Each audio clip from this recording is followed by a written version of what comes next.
the Last Supper through his death, burial, and resurrection, and how he was still so joyful through that time, and how we can have that joy too. So I really encourage everyone to bring along family, friends. It's going to be an awesome series. And on Easter, so on the 21st of April, we will be having like a barbecue lunch and an Easter egg hunt and stuff for the kids too. So bring all. And like honestly, Easter is just such an amazing opportunity where people who wouldn't normally come to church will actually come along as well. So please just encourage everyone. Let them know what you're doing and say, hey, this is what I'm doing. Do you want to come along and be a part of that?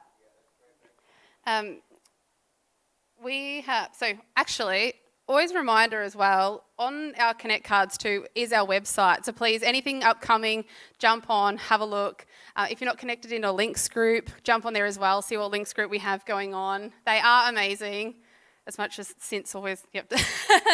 But having someone there just encouraging you through the week is just, it's not just turning up on church on a Sunday and then that's sort of it going on about your week, but it's just that regular connection with people as well, and actually sharing what's going on in your life too, so you can also be encouraged. So I just want to encourage everyone around the giving. Oh gosh, there's a magnet in the back of my tablet. So I just want to read, so sorry, if I can get the ushers ready for the giving. We're a church who believes in giving, and I just want to read from 2 Corinthians 9, 6 to 15. It says, remember this, whoever sows sparingly will also reap sparingly, and whoever sows generously will also reap generously. Each of you should give what you have decided in your heart to give, not reluctantly or under compulsion, for God loves a cheerful giver. And God is able to bless you abundantly, so that in all things, at all times, having all that you need, you will abound in every good work, as it is written. They have freely scattered their gifts to the poor, their righteousness endures forever. Now he who supplies seed to the sower and bread for food will also supply and increase your store of seed and will enlarge the harvest of your righteousness. You will be enriched in every way so that you can be generous on every occasion. And through us, your generosity will also result in thanksgiving to God. This service that you perform is not only supplying the needs of God's people, but is also overflowing in many expressions of thanks to God. Because of the service by which you have provided yourselves, others will praise God for the obedience that accompanies your confessions of the gospel of Christ and for your generosity in sharing with them and with everyone else. And in their prayers for you, their hearts will go out to you because of the surpassing grace God has given you. Thanks be to God for his indescribable gift. So we'll just pray first before the ushers collect, but really encourage everyone for what God's put on your heart to give and sowing into the church, and exactly as it says, it's going to, for the Lord's people and for the Lord's work. So God, we thank you that we are able to give. We thank you that you have such a heart of generosity, Father. I just pray that we can also have a part of that, Father, that we can have a heart of generosity in finances, in our time, in whatever gifts that you've called us to be and that you've instilled in us, Father. I pray that where the finances go, where our time go, Father, that it is building your kingdom and the kingdom of heaven, Father. I encourage just praying over the word today, Father. We thank you. We've got Jacinta Martin and Michael Brame coming to share with us, Father. I just pray that everyone here today is just so immensely encouraged by the word that they have to come and share with us, Father. Thank you. Amen. So first up, we have Jacinta Martin coming to share with us. So I encourage everyone to stand up and give her a big round of applause and encouragement. Come on, let's go.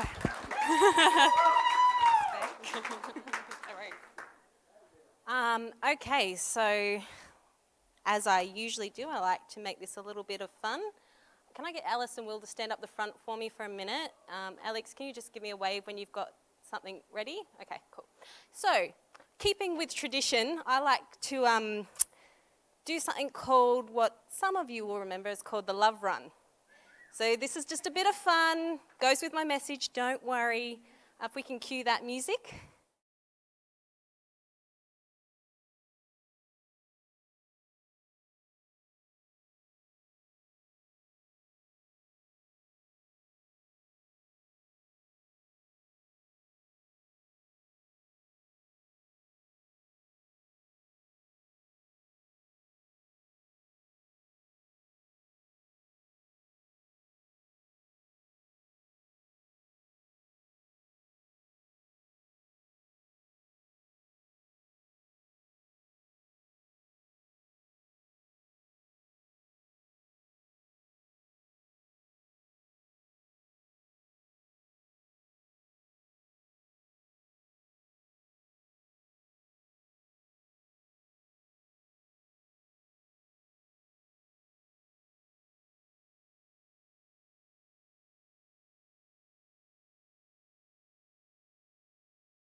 to just having fun as we get older. So the reason I wanted to do that was because the message is titled Love. And today I wanted to share 3 parts of love. So the first one I wanted to talk about was the love of self. It can be really difficult to love yourself if you don't know who that self is, yeah? Creating a better awareness of yourself, it not only helps you understand who you are, but it also helps you accept the person that you are. There is a lot of times in life where, with who you are as a person, you feel like you've fallen short, you feel like you're listening to how other people see you, and sometimes you're your own worst enemy, and it's all in your head in how you see yourself in a negative way. What I wanted to help you understand today is loving yourself doesn't mean you have to change the person that you are. And that's really, really important, that so much of the time we think we have to be something in order to be accepted, but the reality is the more we just accept ourselves, the more accepted we are around other people. So the first step to accepting who you are, it's not about changing who you are, but it's about growing in the person that you are.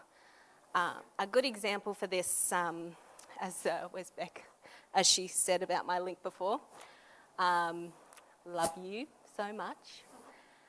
I, in the past, have been a very bossy kind of nature person. I am a get the job done kind of person at whatever cost, or at least I was that.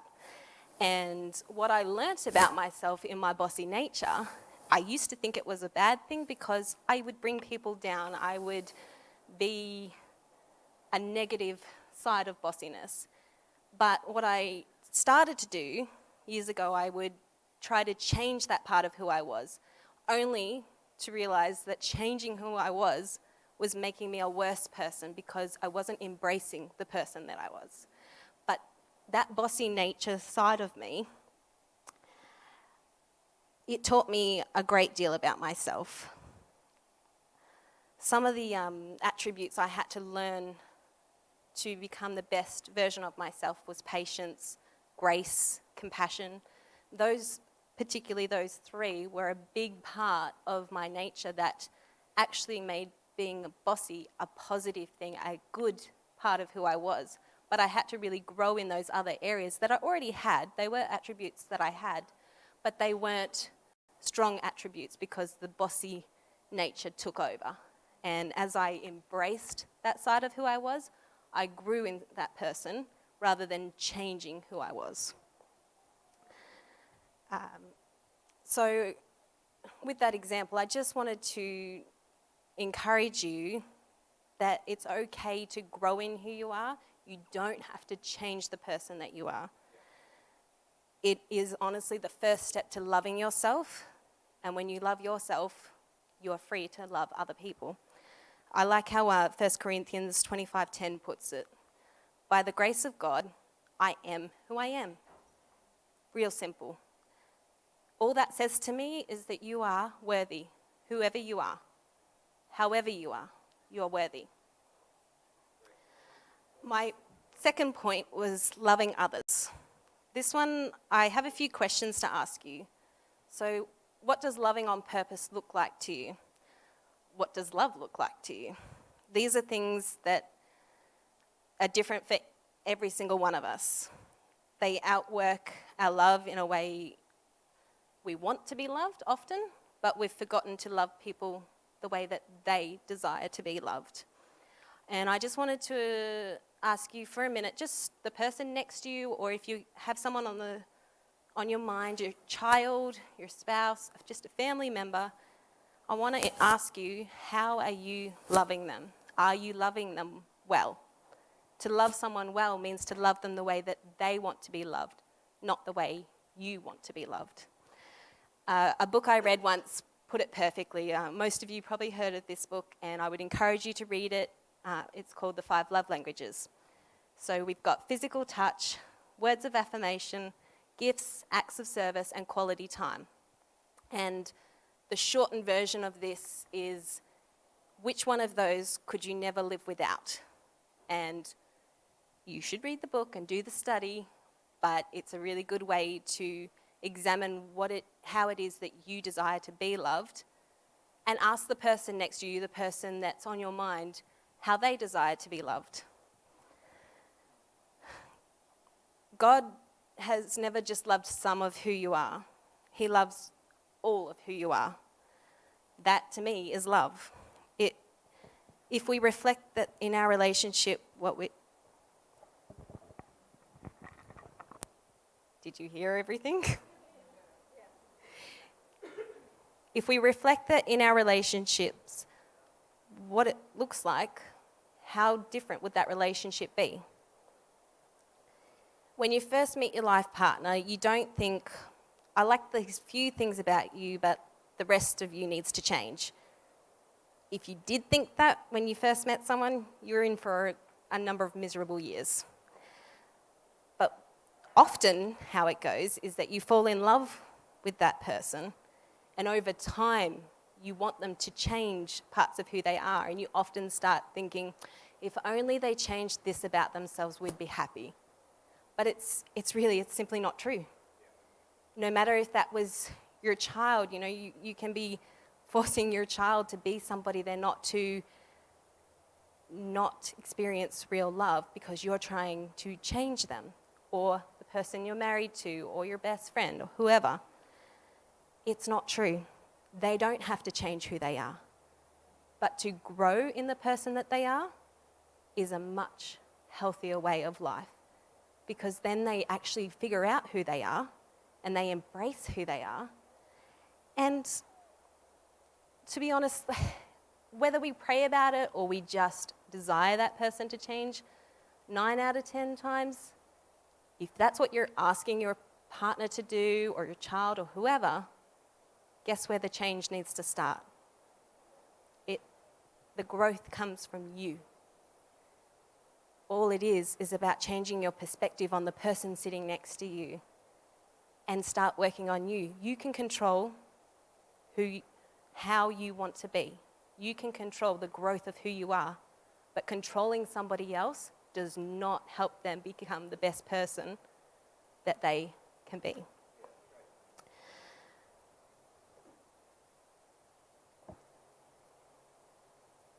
Ephesians 4 verse 2 puts it like this: be completely humble and gentle, be patient, bearing with one another in love.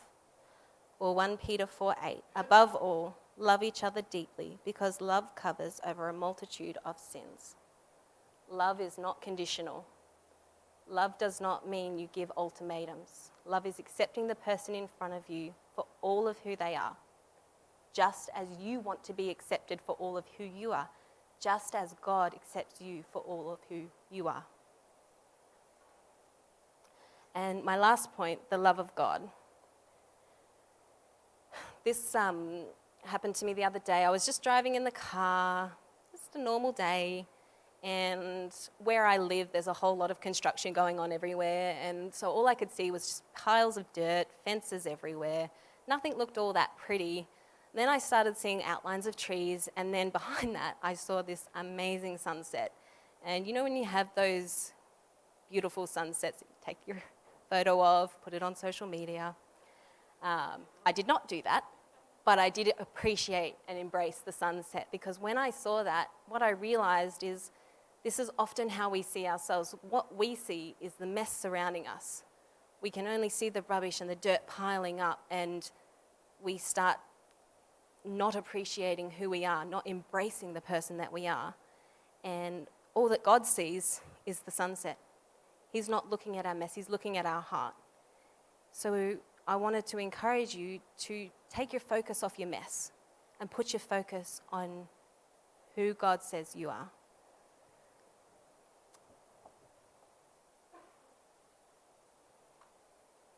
When you're changing your perspective like that, when you stop looking at all that mess and you're looking at the sunset, you're looking through the lens of God instead of your lens or the lens of somebody else. So if you're thinking about that today and you're even your expectations on your children, stop with the expectations. Just see them for who they are. They're growing, they're becoming adults, and you're a big part of that, helping them to grow in who they are. So be mindful of how you speak to them. Be mindful of the person that you want them to become without changing the person that they are. God, to me, is the full expression of love. His love towards mankind, it's unlimited, it's incomprehensible. By enduring the agony of death, which you can't trump that. Well, what that means is that the worst of men were reconciled back to God, and to me that's so extravagant that it means you don't deserve it, you can't influence it, you can't earn it. God is love, and in him there's no fear of punishment. Where there's strife or jealousy, anger, unholy rivalry, hatred, grudges, or insert your own word there, it can only mean one thing, which is the absence of God's presence. So what are you filling your life with? What are you surrounding yourself in? I just wanted you to take a moment to examine your life and check if you're allowing that presence of God in every day. Sometimes it's just checking in, and sometimes it's listening, sometimes it's just accepting yourself. Don't expect that knowing God means life's super easy. I believe knowing God means when trouble comes, and it always does. He's given us the tools to fight the battle, but we have to be intentional about using those tools. When they're in front of us and we know where to access them, we are in charge of taking a hold of that. One of the greatest heroes in my life is actually not even a Christian. Yet to me, the reason he's my greatest hero is because he reflects the love of Jesus more than anyone else I know. His whole life has been a battle. His whole life has been about caring for other people that didn't care for him and didn't look after him. He didn't look at them and go, well, this is a good excuse for me to become a grumpy old man because this is what life has dealt me. He looked at that and he embraced the people around him. He loved them unconditionally. There was so many negative things that they would do to him, but his response was love. He stood by them through everything, and he cared for them through everything because by nature, that's who he was. And he stayed true to who he was and reflected Jesus' love more beautifully than anyone else I know. He's the kind of person that would never step into church because, the walls might fall down on me. But yet he still reflects that love so beautifully. I wanted to encourage you today that it is valuable to have a relationship with God. It is valuable to care for one another. But when you do it all, do it for the sake of love. Do it for the expression of God's love. Show people what love looks like, not with a condition. I don't like this whole he did this and she did that, so I'll love them when they love me. That's not love. Love is unconditional. Love is looking at the person in front of you and deciding, no matter what, they are worthy. We are all worthy of love. So learn to love and appreciate each other in a more Jesus-like way. That's it.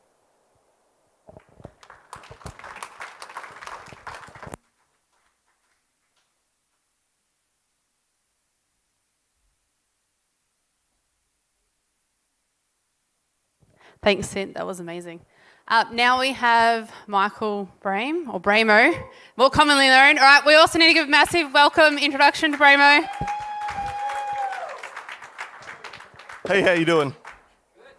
My name's Michael, also known as Brame, Bramo, Bramey, or Fonzie, depending on who introduces me.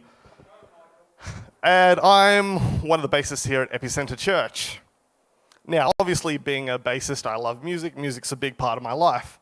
So, Okay, just before we keep going, my sermon is going to be pretty interactive. So I'm going to want a bit of crowd feedback. If I ask a question, I want you guys to respond. I don't want you to just stare at me when Rob makes a joke that nobody gets. Thank you. Okay, so music's a big part of my life. So I'm going to start off, let's have a bit of a survey. Who likes pop music? Cool. Who likes rap? Cool. Knees weak, palms are sweaty. Country. Cool. There we go. Some blues. What about classical? Dubstep. Yeah, there we go. That was the response I was looking for. Okay. I love a wide variety of music. One style in particular I like is rock music, though. Now, within rock music, there's a bit of a hierarchy of coolness. Like right at the top, you've got the lead singer. They're the star of the band. They're the one that get all the attention. What's a band without the lead singer? Then you've got like the lead guitarist. They play all the cool riffs, the fills, all the awesome stuff that's awesome from a rock band. And if you happen to be the lead singer guitarist, well, guess what? You are it. And then moving down, you've got the rhythm guitarist. Okay, they still play a guitar. They're still cool, but they're not as cool as the lead guitarist. But they play guitar, so still pretty cool. Then you've got the drummer. The drummers are, okay, they're pretty cool. They're necessary for the rock band. But when it comes to all the other musicians, not so much. Then right at the bottom is the bassist.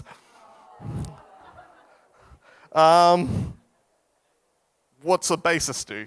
They're just there to fill out, once again, you've got to have a bassist for a rock band, but they don't really do all that much.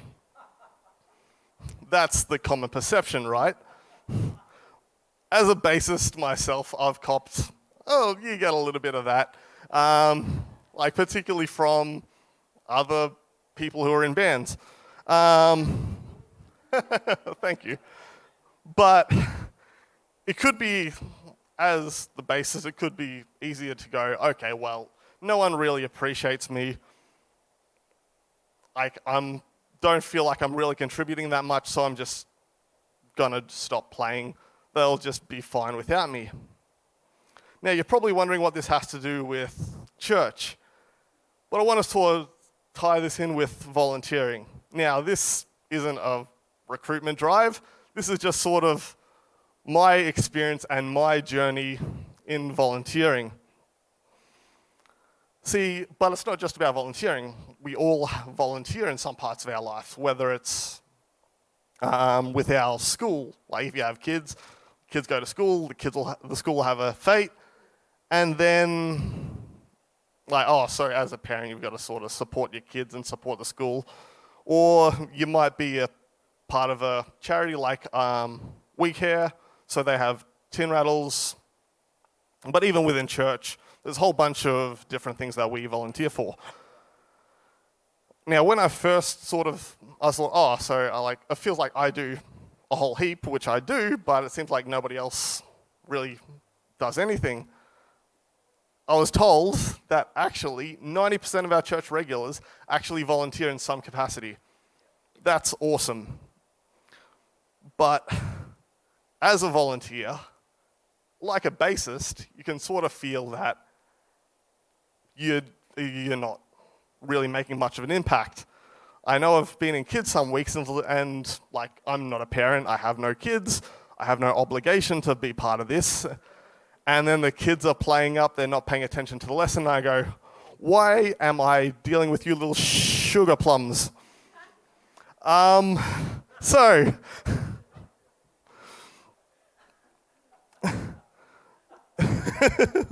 Okay. Another thing is volunteering for the Riverboats Festival a couple of months ago. I certainly didn't find being out at 1 a.m. picking up empty beer bottles, rubbish, trash, food, exactly. It doesn't rate in my top 10 of fun things to do.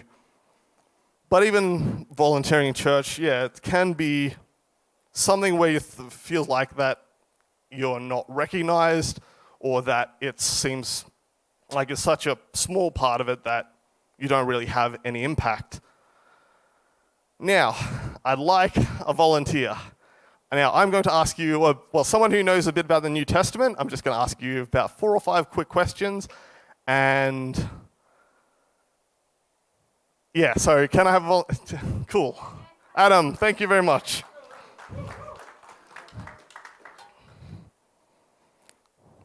Okay, so you've heard of the New Testament?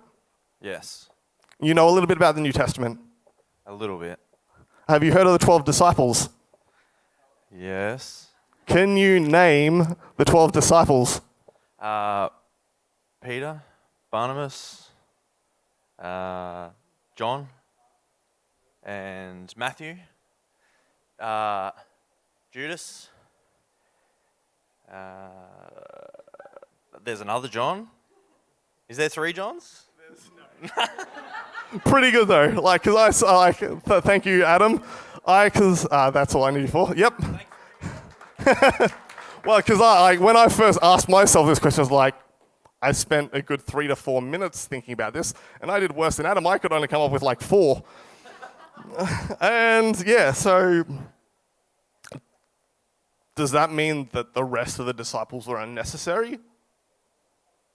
Did the other 6 disciples not worth mentioning? Did they do nothing? No. Every single disciple that God chose, that Jesus chose, was chosen for a reason.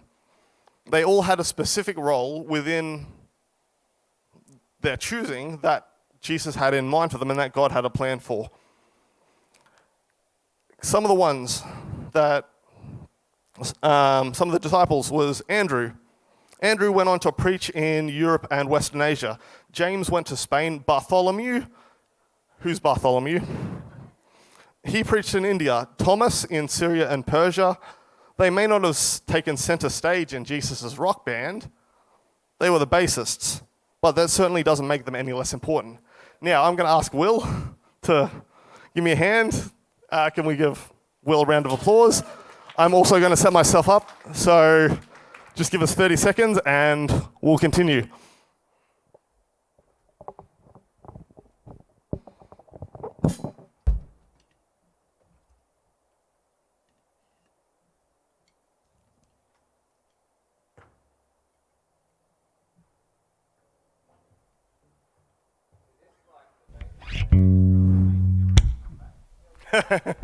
We're taking center stage today. Okay, so Will, take it away. Who recognizes the song? Yes.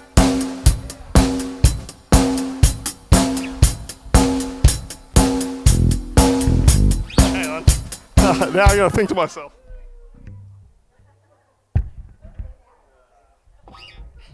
Okay.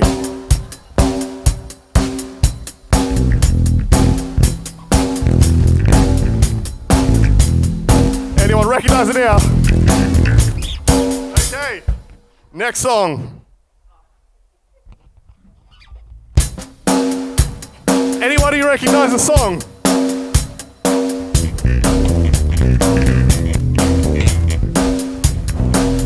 And now I'm nervous.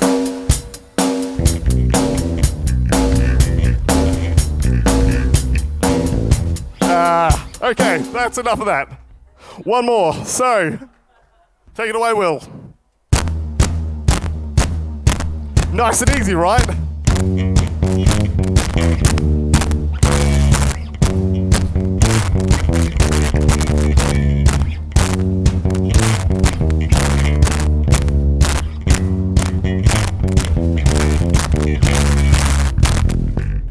Yeah. Cool. Thank you, Will.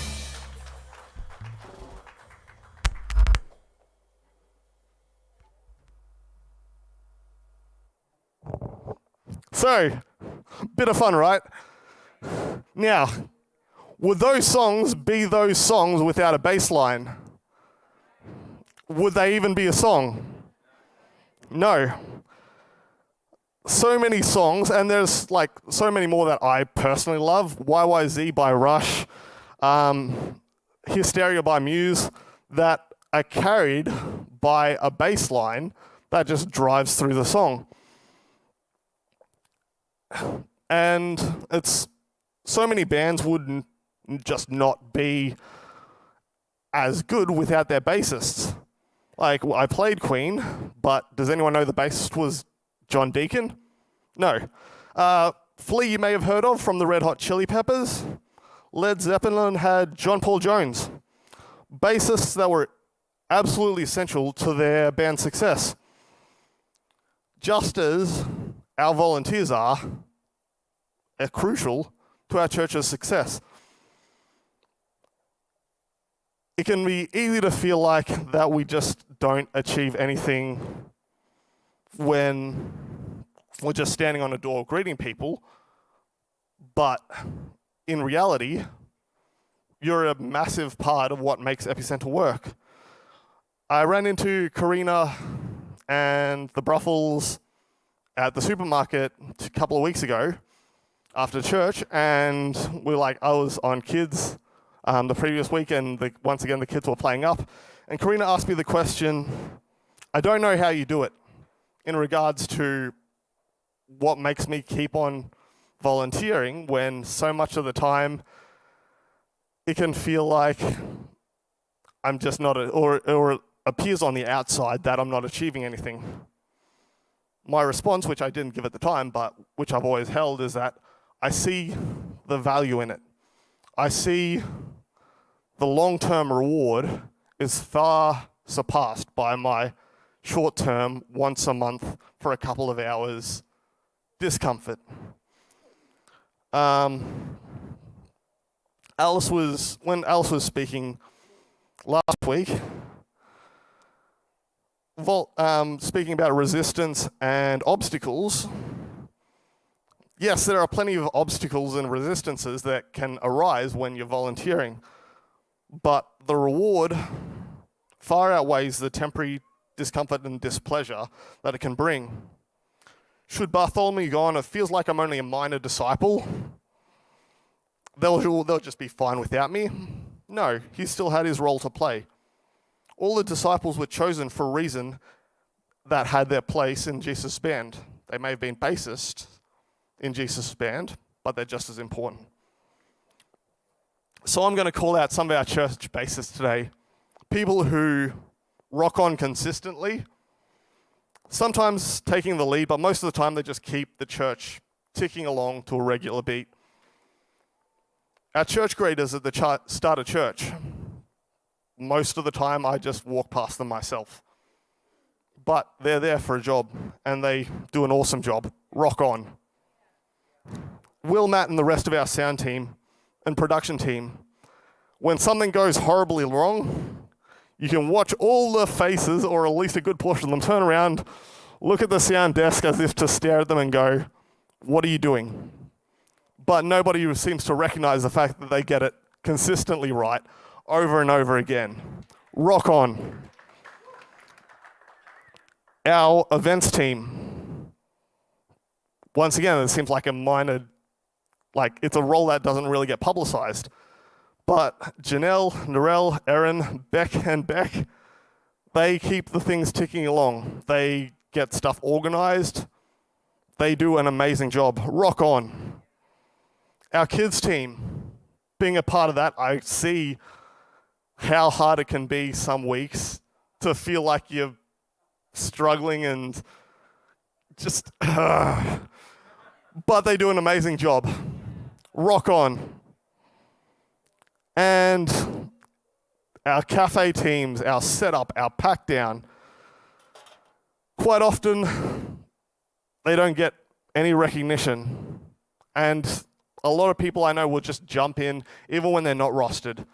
They jump in, they give a hand, they help out where they can. All those people do an amazing job. Rock on. So, for me, yeah, volunteering, it's a part of who I am, and it's a big part of what I want, what I do. But I just want to encourage everyone else here who does volunteer, who helps out in any aspect of their life, whether it's in church or out there. Like, the church, well, it says in the Bible that we will be known by our love for one another, but that's also recognized by our love for everyone else. And when we get it out there and we volunteer, we just jump in and give a hand in whatever spectrum of life. We are representing God and Jesus to the world. I love our church, not the mission statement, the vision. A church where the unchurched discover faith. To me, that doesn't happen without our volunteers. And it's why I do what I do. Because I want to see the church and God represented well. So I'd just like to encourage you, if you're already volunteering, thanks, do an amazing job. And this is coming from me. Having been there, having been in the trenches, dealing with the mud and the dirt, good on you. However, if you feel like you want to do more, then on the church website, what next steps? There's plenty of places where you can also go, just jump in, give a hand, even if it's once a month, once a term. There are places where, yeah, this isn't a recruitment drive, this is, once again, just me. There are holes that need to be filled, and that can be filled.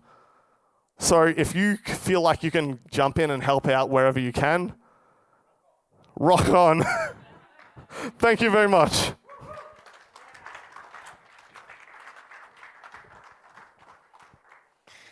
How fun was that? Yeah. Who enjoyed the love run?